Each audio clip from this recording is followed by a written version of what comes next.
자, 각종 사건, 사고 좀 짚어보도록 하겠습니다. 네, 이현종 문화일보 논설위원 계속해서 함께하시고요. 하재근 문화평론가 그리고 배승희 변호사 새로 모셨습니다. 안녕하십니까? 어서 오십시오. 안녕하세요. 어서 오십시오.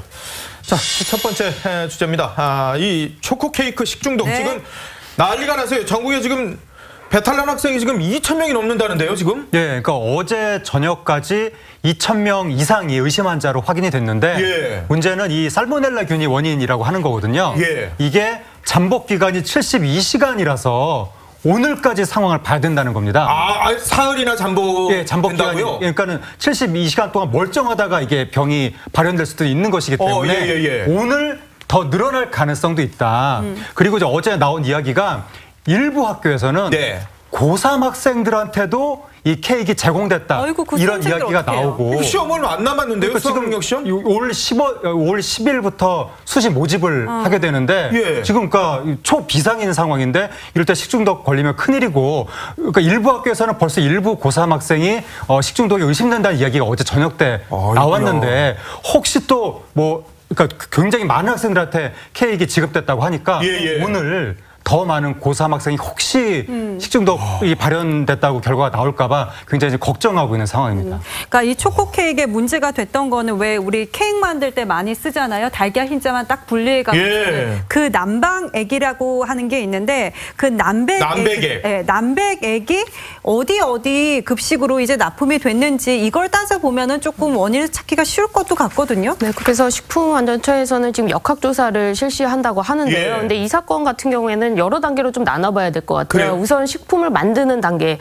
그럼 만드는 단계에서 어떤 일이 있었던 것인가, 제품에 따라서 좀 달라질 수 있고 또 이 사람들이 일부러 물론 유통기한이 지났거나 혹은 좀 변질됐거나 이거를 일부러 고의로 사용한 것인가 이 부분도 있고요. 그 다음에 이게 영하 18도로 해서 냉동 창고, 그러니까 냉동이 되는 탑차에다 실어서 유통을 해야 되는데 이 유통업체에서 이 사용하기를 냉동 탑차 같은 경우에는 일반 화물차보다 2배 정도 비싸다고 합니다. 그래서 예를 들어서 일반 화물차로는 15만 원에 운행할 거를 냉동으로 하게 되면 30만 원을 줘야 되니까 일부 그 유통업체에서 이걸 사용하지 않는 경우가 있는데 이 사건의 경우에도 과연 유통업체가 냉동 탑차를 이용했는지 여기도 좀 문제가 되는 것이죠. 그리고 나서 학교에 이제 배달이 됐을 때 배달되자마자 이것이 바로 아이들에게 지급이 되는 게 아니잖아요. 그렇죠. 최소한 한두 시간은 학교에 있게 되는데 그랬을 때 학교에서 과연 오염이 없었는가. 그러나 이제 학교에서 오염됐다고 보기에는 너무나 많은 학교들이 동시다발적으로 오염이 됐기 때문에 이거는 애초부터 문제가 잘못됐을 가능성. 식품 만드는 단계 혹은 유통업체도 지금 한 군데로 나오거든요. 나오는 회사가. 그래서 유통업체도 문제가 있는 건 아닌지.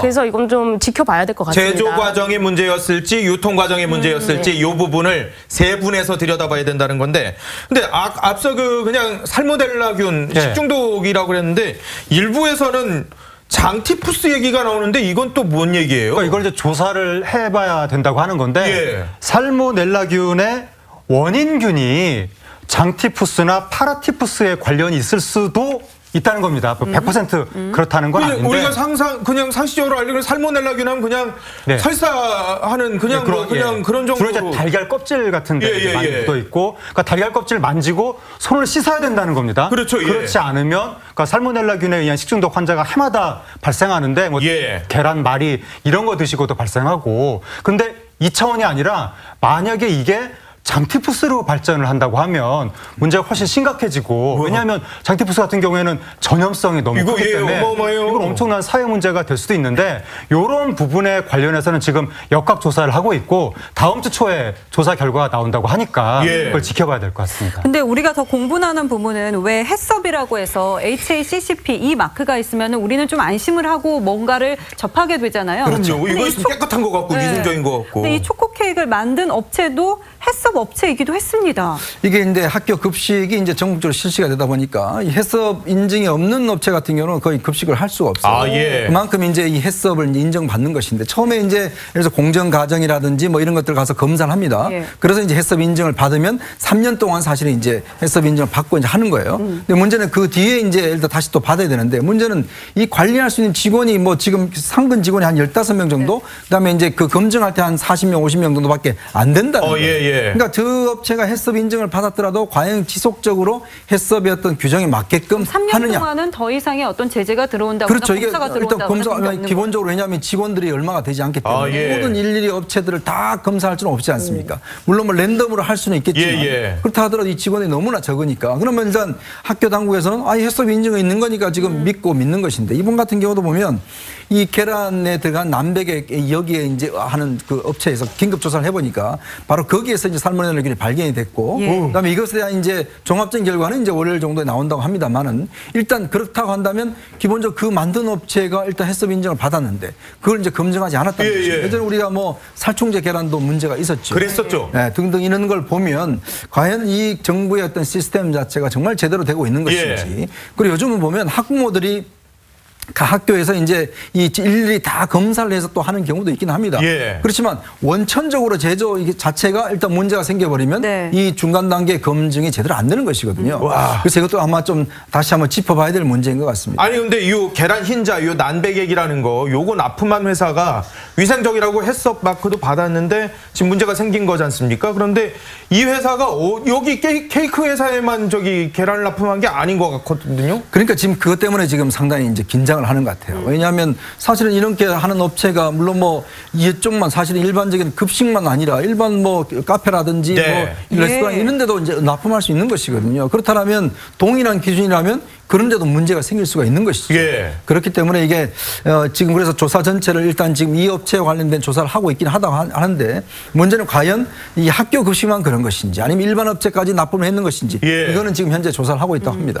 지금 이 초코 케이크의 제조나 또는 유통 단계에서 문제가 있을 가능성이 지금 높다 이렇게 얘기를 하고 있는데 그렇게 된다면 지금 피해 학생만 2,200명이 넘어가고 있습니다. 이게 뭐 책임자 처벌이랄지 아니면 학생들에 대한 보상 아니 수험생들은 어떻게 합니까? 이건 어떻게 되는 거예요? 그러니까 작년에요. 포항 지진 났을 때 대통령께서 긴급하게 포항을 가셔가지고 여고생들을 만나고 그리고 다음날 수능을 연기하는 아주 그런 대대적인 조치를 취했잖아요. 그래서 또 이번 대통령께서 너무나 이 국민들을 걱정하는 마음에 이게 지금 고3이 또 포함되어 있지 않습니까? 그래서 또 굉장한 조치가 나올 수도 있어요. 근데 제가 생각할 때는 먹을 거 갖고 장난치는 것들이 굉장히 제일 나쁘다고 어른들이 예전에도 말씀을 하시는데 특히 이전 정부에서는 불량식품에 대해서도 4대 악이라고 그랬었죠. 해서 그런데 이제 이번 사건 같은 경우에는 이 인증 마크가 있는데도 불구하고 이렇게 났단 말이죠. 그래서 이거는 관리하는 정부 책임, 특히 식품안전처장의 문제도 제기될 수 있을 것 같아요. 그래서 이 정부 대책이라는 것은 결국 종합적으로밖에 될 수 없는 거죠. 왜냐하면 이 사건은 학생들에게 지금 일어났기 때문에 교육부 장관도 문제가 되는 거거든요. 그런데 어떠한 책임을 질 수 있는가 하는 부분들에 있어서는 그 특별하게 뭐 어떤 형사적인 책임이라든지 아니면 아이들이 있는 뭐 공부 시간을 뭐 잃어버린 그런 것에 대해서 아무도 책임질 수 없다는 거죠. 이거 환산을 할 수가 없잖아요. 이거는 돈으로 환산하기가 이게. 가장 예방이 중요한데 뭐 신속 대응이란 거는 있을 수 없는 일이죠. 이미 먹은 다음에 일어나는 문제이기 때문에. 그래서 예방이 중요한데 결국 이거는 뭐 안전 불감증, 특히 식품에 대한 안전 불감증에 의해서 어른들이 만든 아이들에 대한 피해라고 생각합니다. 일단 그 푸드머스라는 회사가 사과문은 냈다 그래요. 그러니까 사과문은 냈는데 그러니까 이게 그 남백액을 추출한 회사의 잘못인지 케이크를 제조한 회사의 잘못인지 최종 유통한 회사의 잘못인지는 모르는 상태이긴 하지만 그렇다 하더라도 일반 소비자가 봤을 때는 최종 유통하는 회사의 브랜드를 보고 이 제품을 소비하는 것이기 때문에 일단 그 최종 유통한 회사 방금 말씀하신 그 푸드머스라는 회사가 여기가 또 이 풀무원 대기업의 그 브랜드를 보고 소비자는 믿고 사는 것이니까 거기에서 자신들의 책임을 인정하고 좀 전면적으로 사과하는 메시지를 냈으면 좋았을 텐데 굳이 또 이게 뭐 다른 회사에서 제조한 걸 우리가 받아서 유통을 한 것인데 이런 식으로 설명을 하니까 이게 길게 또 사과문을 내셨나 보군요. 그냥 뭐 짧고 간결하게 사과하는 게 아니라. 이랬으면 이제 간단했을 텐데 굳이 이런 그 제조 단계 이런 거를 설명을 하니까 혹시 뭐 책임을 일부 또 그럴 의사는 없었겠지만 네티즌들은 혹시 또 떠넘기려고 하는 의사가 있는 것이 아니냐 이런 말을 듣는 것이고 그러니까 앞으로라도 이런 대기업들은 보통 다 납품을 받아서 자기가 판매하는 경우가 그렇죠. 많거든요. 그렇다 하더라도 문제가 생기면 대기업이 책임을 져야 되는 것이니까 앞으로라도 사과문을 낼 때는 우리의 책임이라는 걸 명시해서 거기에 집중해서 사과문을 내야지 괜히 뭐 우리 하청회사가 뭘 어떻게 했는데 이런 얘기하면 또 오해를. 아니 근데 또 혹시 딱 대뜸 사과했다가 또 소송 걸고 이럴까봐 이럴 거예요 아마. 이거는 나중에 법적 책임에 문제가 될 수가 있죠. 그렇죠. 예를 들어서 뭐 그 한창 계란 파동이 일어났을 때도 누구에게 책임이 있을 것이냐 하는 부분도 있었고 최종적인 책임은 물론 뭐 말씀하신 대로 대기업에서 질 수도 있겠지만 아마 내부적으로는 그 원인 관계를 찾아서 아마 납품업체 특히 하청업체에 손해배상을 청구할 가능성도 있습니다. 그래서 아마 풀무원에서는 이런 걸 좀 예방하고 또 본인들의 책임 지금 관련된 학교들이 얼마나 많겠어요. 유통 관련해서. 그렇기 때문에 이미지상에서도 본인들이 잘못했다고는 아마 당장 인정하지 않을 것 같습니다. 네. 다음 주제 좀 보도록 하겠습니다. 나라라 챔피언인데요. 그 전설의 챔피언 이왕표 한국 프로레슬링 연맹 대표의 발인식이 오늘 이었습니다. 굉장히 의리 있는 또 발인식이기도 했던 것 같습니다. 네, 그러니까 이왕표 선수가 생전에 워낙에 한국 프로레슬링을 떠받치는 큰 기둥이었고, 그렇죠. 후배들의 거의 뭐 큰형님, 거의 뭐 어떤 후배들한테는 그 아버지 같은 느낌을 주는 그런 분이었기 때문에 프로레슬링 후배들이 다 운집을 한 가운데 오늘 발인식이 치러졌고, 그리고 개그맨 그 이동우 씨. 이동우 씨도 오늘 발인식에 참석해서 애도의 뜻을 표했습니다. 오늘 마지막 가는 길을. 근데 이게 지금 노지심 선수가 오늘 또 임종의 순간 지키고 마지막 길도 같이 하는 모습이었었어요. 뭐 저도 어렸을 때 참 이왕표 선수 나오기만 하면 드롭킥 정말 유명하거든요. 그럼요. 우리가 아시겠지만 전설 같은 김일 선생이 바로 이제 제자죠. 진짜 첫 번째 제자거든요. 근데 김일 선수 같은 경우는 이제 그 옛날 정동에 가면 김일 체육관이 있었습니다. 거기서 이제 이 사람들을 모집을 해서 이제 키웠는데 이왕표 선수도 사실은 처음에 1기로 들어갔거든요. 근데 1기로 들어가서 굉장히 처음에는 훈련도 열심히 했다고 그래요. 근데 첫 데뷔전에서 이제 졌습니다. 이제 그러다 보니까 뭐 방황을 하고 뭐 또 술 마시러 다니고 뭐 등등 했는데 김일 선수가 잡아와. 그래서 잡아와서 다시 이제 훈련을 시켜서 그 다음부터 굉장히 승승장구를 했어요. 그렇죠. 바로 이제 노지심 선수 같은 경우도 이제 2기입니다. 여기 이제 2기 출신. 김일체육관의 2기 김일체육관의 2기 출신인데 우리나라에 이제 이 프로레슬링의 계보를 잇는 그런 선수죠. 그래서 사실 이제 본인들도 굉장히 프로레슬링 어떤 다시 육성에 대한 그런 이 사명감이 있었던 것 같아요. 사실 프로레슬링이 저희 어렸을 때는 뭐 엄청난 인기였거든요. 근데 이게 프로레슬링이 이게 짜고 한다라는 이 문제가 확산이 되면서 사실 인기도가 확 빠졌어요. 근데 지금 프로레슬링 보면은 미국 같은 데서 엄청난 인기지 않습니까? 그렇죠. 그때 이것도 알려지게 된 게 이 프로레슬링 선수가 무슨 뭐 검찰에 소환돼 조사를 받는 과정에서 뭐 조사를 받다가 검사가 그럼 그거 짜고 하는 거 아니야? 이렇게 이야기를 했는데 그걸 들은 기자가 이제 기사를 쓰면서 이게 이제 확산이 됐다라는 이야기가 있어요. 그러니까 그만큼 이제 이왕표 선수는 평생에 그 문제를 굉장히 가슴이 아파합니다. 왜냐하면 이거 정말 짜고 하는 거 아니다. 내가 지금 얼마나 이게 힘들어서 하는 것인데 그래서 했지만 이미 여론은 저거 짜고 하는 거다라고 확 퍼지면서 프로레슬링 인기가 완전히 죽어버린 거예요. 그러다 보니까 이왕표 선수나 노지심 선수가 정말 이 각고의 노력 끝에 이걸 부활을 하려고 여러 가지 노력을 했는데 사실 예전만큼 쉽지가 않았죠. 그런데 이 노지심 선수랑 이왕표 선수가 함께 광고를 또 찍기도 했었습니다. 그 추억의 광고를 한번 보시죠.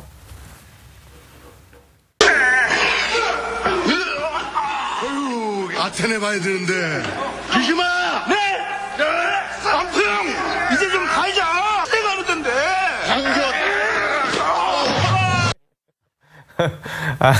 맞아요. 저런 광고가 있었어요. 한 TV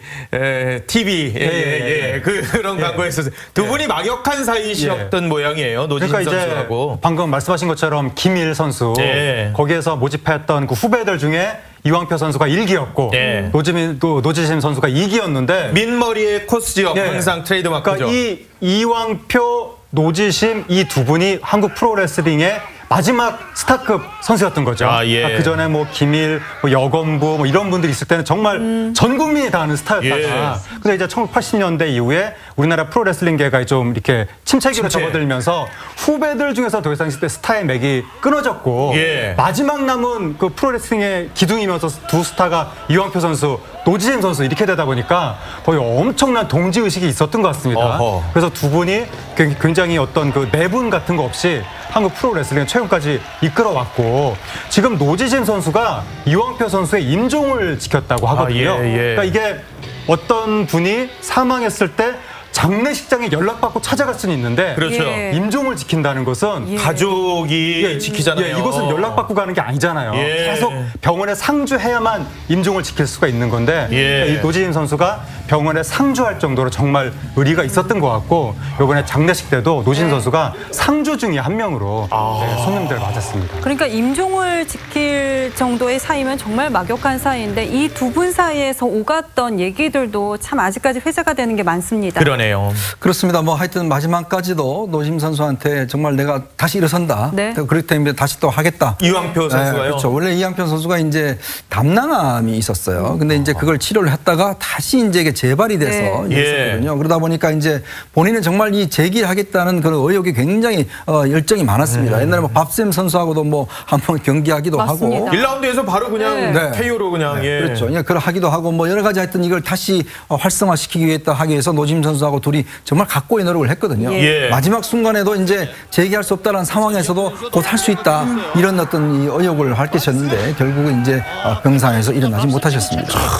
근데 이왕표 씨, 이 앞서도 좀 얘기가 나왔습니다. 시각장애인 방송인이죠. 이동우 씨에게 각막을 주겠다라고 얘기를 했었는데요. 두 사람의 인연이 있었던 것인지 이왕표 선수의 부인 얘기를 직접 한번 저희가 들어봤습니다. 이동건 씨는 우리 남편이 너무 좋아하셨던 것 같아요. 그래서 혹시나 돌아가시면 자기는 드리고 싶다. 단도암 그 수술을 할 때 그렇게 남기셨던가면요. 지금 뭐 말씀을 들어보면은 좀 아시겠습니다만은 교포신 것 같아요.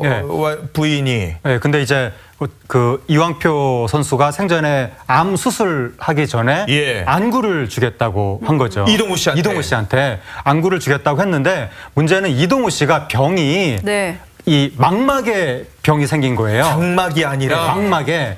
그런데 현대 의학 기술은 이식받을 수 있는 부위가 각막밖에는 안 된다는 겁니다. 그러니까 안구 자체나 망막을 이식할 수 있는 기술은 없다는 거예요. 그래서 안타깝게도 이동욱 씨가 이걸 받을 수가 없게 됐고 이동욱 씨 같은 경우에는 워낙에 젊은 날에 병이 생겨가지고 이동욱 씨 어머니가 내 눈이라도 주고 싶다 이런 얘기를 했었는데 그때도 이제 이게 망막의 문제라기 때문에 현대 의학 기술로 이게 어떻게 할 수가 없어서 그래서 계속 이제 이동우 씨가 그 상태로 있는 겁니다. 네.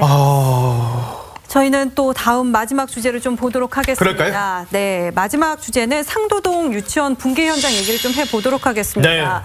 그 유치원 붕괴되는 그 영상을 보면은 정말 아찔합니다. 기울어진 게 10도인데도 다 무너져 있는 상황이거든요. 이거를 산사태에 비유를 하더라고요. 뭐 산사태는 좌우가 흔들리는, 지진은 좌우가 흔들리는 건데 이 산사태 같은 경우 좌우 위아래가 다 흔들리기 때문에 아이들이 그 안에 있었을 경우에는 정말 심각한 일이 벌어질 수도 있었다. 그러니까요. 그렇게 설명을 하더라고요. 정말 이 천운입니다. 이런 천운이 있을 수가 없어요. 정말 이게 밤 11시 40분에 정도에 이제 저게 무너지기 시작을 했거든요. 주민들이 이상한 소리가 나서 이제 신고를 해서 보니까 밤사이는 뭐 이렇게 크게 무너지지 않은 것 같은데 해가 뜨다 보니까 저게 저렇게 기울어지고 상당히 많이 무너졌다는 거죠. 그러니까 이 문제는 사실은 어떤 면에서 보면 갑작스럽게 일어난 것이면 또 모르겠습니다만 이미 지난 3월 달부터 사실 주민들이나 유치원 측에서 문제가 많았습니다. 있다라고 지금 계속 제기하던 문제예요. 그런 상황에서 비가 많이 왔고 이제 이런 사태가 터졌지 않습니까?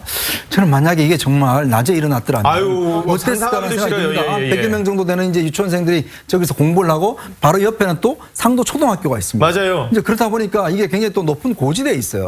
근데 이 건물이 지기 전에도 그 사진을 보면 굉장히 위태위태해요. 사실 이 꼭대기에 있어서 옆에 공사장과 같이 붙어 있어서 그런 걸로 비춰보면 정말 막을 수 있었는데 이런 어떤 생각이 아직까지 듭니다. 아니 근데 지금 이게 사고 원인이 뭐 폭우다. 그래서 뭐 그 집안이 약해져서 그랬다. 이런 얘기가 있었는데 그게 아니다. 옆에 공사장 저 흙막이 공사 요게 문제다라고 지금 원인들이 나오고 있거든요. 그러니까 저기가 이제 경사로로 되어 있기 때문에 일단 옆에서 공사하는 입장에서는 거기를 편편하게 만들어야 되니까 흙을 팔 수밖에 없는 상황이었던 거예요. 그래서 유치원에서는 지난 3월부터 이거 지금 문제가 있을 것 같다. 그리고 본인들이 더 잘 알잖아요. 또 아이들이 있는 거기 때문에 얼마나 안전에 민감합니까. 그래서 3월부터 구청 관계자와 뭐 건축가에 계속해서 이거 안전 진단을 좀 해줘라라고 얘기를 했는데 했는데 구청에서는 뭐 별로 할 거 없다라고 하고 그냥 뭐 회의나 참석해라 뭐 이런 식으로 대응을 했던 거예요. 예. 그러니까 이 유치원 원장이 자기의 사비를 들여서 1,100만 원 사비를 들여서 네. 한 안전 진단을 한 거죠. 사비로? 네, 그래서 나온 뭐 이수근 교수가 나와서 하는 얘기가 자기가 리포트를 쓸 때는 거기에 예. 잘못하면 위험하다. 이거 굴착하게 되면 붕괴된다라고 써서 이 유치원 원장이 이걸 받고 구청에 다시 얘기를 했는데 예. 구청에서는 이건 뭐 별거 아니다. 그냥 회의나 참석해라라고 한 번 또 예. 미뤘다는 거예요. 바로 그 다음날 이렇게 붕괴가 된 거죠. 하하. 그런데 더 문제점은 구청에서는 자기들은 이런 요청을 받은 적이 없다고 예. 언론에 브리핑을 했거든요. 그런데 이런 사실관계들이 드러나다 보니까 예. 구청 측의 이런 해명도 잘못됐고 또 그동안에 안전 진단을 해달라고 했던 유치원 원장의 이런 요청도 다 무시해서 예. 학부모들과 뭐 주민들로부터 뭐 좀 많은 비판을 받고 있는 것이죠. 네. 자, 이 이수건 교수, 이 전문가, 그러니까 안전진단을 직접 했었다라고 하는 분의 얘기를 한번 들어보도록 하겠습니다.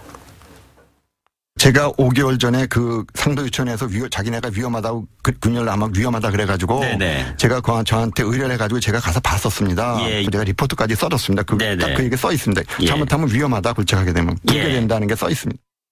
유치원 같은 경우는 그나마 자기 돈 1,100만 원이라고 써서 어떤 사고의 위험성에 대해서 한번 조사를 해봤습니다. 그런데 동작구청 같은 경우에는 너무 무책임한 상황. 뭐예요, 이거? 이게 이제 구청에 좀 딜레마가 있어요. 네. 왜냐하면 이게 어떤 문제가 생기면 구청 측에서 만약에 공사 중단을 하고 예. 뭔가 조사를 해야 되는데 지금 그 공사가 중단할 수 있는 권한이 구청에는 별로 없습니다. 예? 이게 왜 그러냐면 이게 이제 옛날에 공무원들이 이 뭐 공사가 있으면 뭐 가서 중단해요. 네. 이렇게 하면서 뭔가 좀 부정비리가 많았었거든요. 아. 왜냐하면 공무원들의 권한이 세다 보니까 뭐 조금 문제가 있으면 공사 중단. 왜냐하면 예. 이게 업체 입장에서 보면 공사 중단하면 막대한 이게 손해가 있잖아요. 그럼요. 그럼 또 뭐 뒷돈도 주고 하면서 예. 이렇게 문제가 생기니까 아예 어떤 그 공무원들의 그 권한 자체를 없앤 겁니다. 그러니까 공사 중단할 수 있는 권한은 업체에 있는 거예요.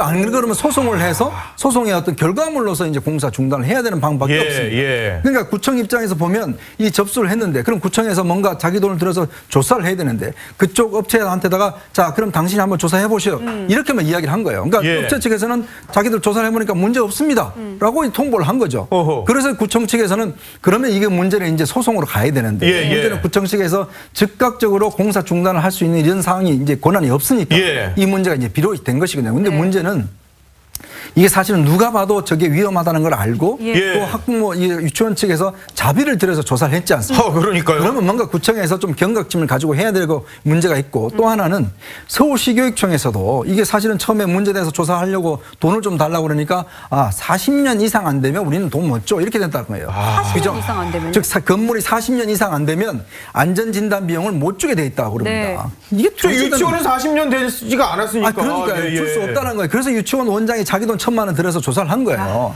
자, 그럼 우리가 이제 지난번 세월호 사고도 있었고 여러 가지 안전 문제에 대한 얼마나 많은 일이 있었습니까? 그러면 이 정도는 좀 고쳐놨어야 되죠.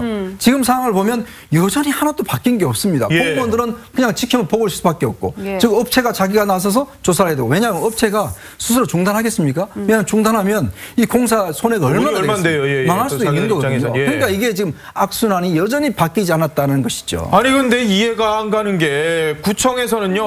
아니 동작구에 저기 공사 현장이 얼만데 그걸 다 나가가지고 실사를 해. 네. 그리고 시교육청은 이거 미리 알았대요. 이렇게 문제 있었던 거 다 통보를 했는데 네.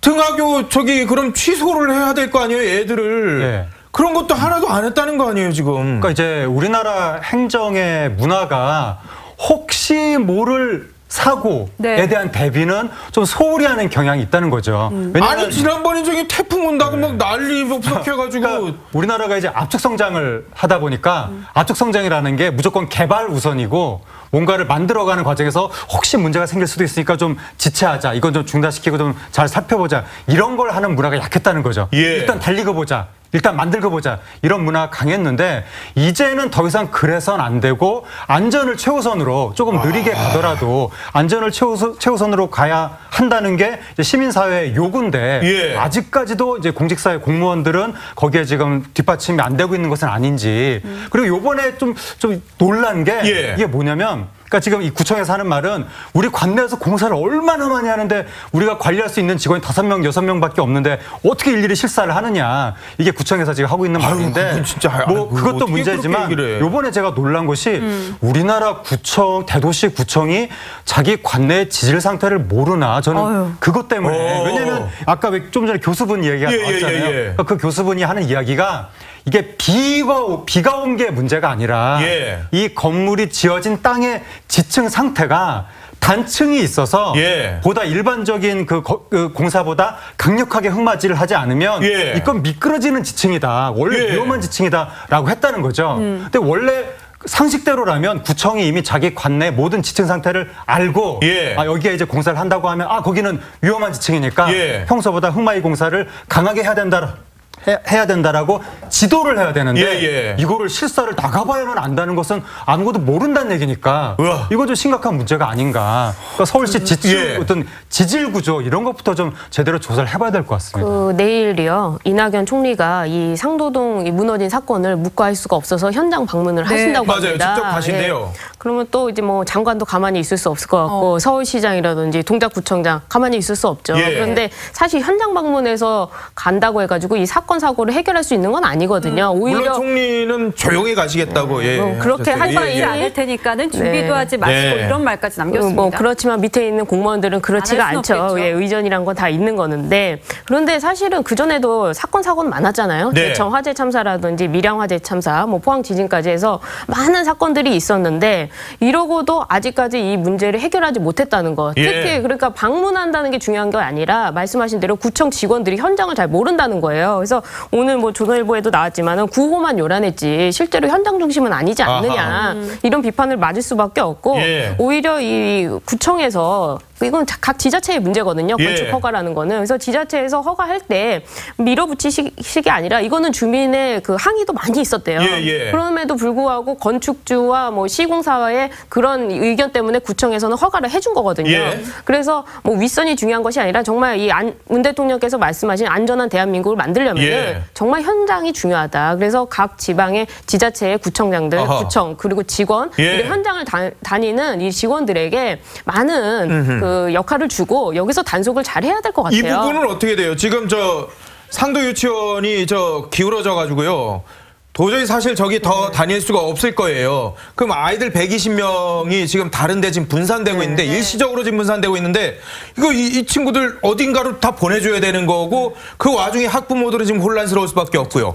저 건물은 그럼 다 무너져 가는데 그럼 저거 책임은 또 누가 지고? 그러니까 아무도 책임을 질 수 없는 상태가 발생하는 거예요. 그럼 옆에 그런 공사하던 업체가 책임져야 되는 거예요? 어떻게 되는 거예요? 제 생각에는 이 지금 구청 직원이라든지 건축 허가를 내준 지자체장 이런 분들은 실질적으로 어떤 책임은 없을 것 같아요. 이게 뭐 다행인지는 모르겠지만 인명피해가 없잖아요. 그렇기 때문에 어떤 형사적인 처벌을 하기는 어렵고 행정 처벌을 할 수는 있지만은 그거는 또 입증의 어려움이 있어서 사실상 처벌은 어렵고 그러면 고스란히 피해는 저길 다니는 유치원 학부모들 그리고 학생들이 당하는 거죠. 저 120명에 되는 유치원 친구들이 옆에 있는 상도 초등학교로 매번 또 분산이 되고 다른 유치원으로도 분산이 되는데 그럼 그 혼란에 대해서 어떤 금전적인 배상 책임을 할 거냐 또 누가 할 거냐 이런 거를 좀 책임지다 보면은 결국 법적 책임이라는 거는 크게 나오지가 않는 거죠. 결국 인명피해가 없기 때문에 형사처벌은 불가능한 것이고 행정처벌 정도가 될 것이다.